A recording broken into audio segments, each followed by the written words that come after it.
Πάμε γερά.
Εδώ παίζουμε όλοι μαζί.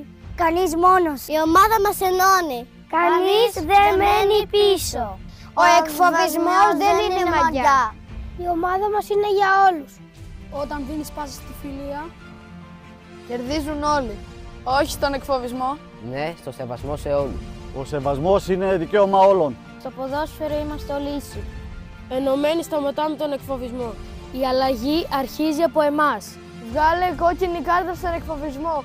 Ο εκφοβισμός είναι ένα κοινωνικό φαινόμενο που παρουσιάζεται σε πολλές μορφές και γιγαντώνεται στις μέρες μας. Εμείς έχουμε χρέος ως Ακαδημία να βρισκόμαστε δίπλα στα παιδιά. Γιατί τα παιδιά χρειάζονται απλά πράγματα για να είναι ευτυχισμένα.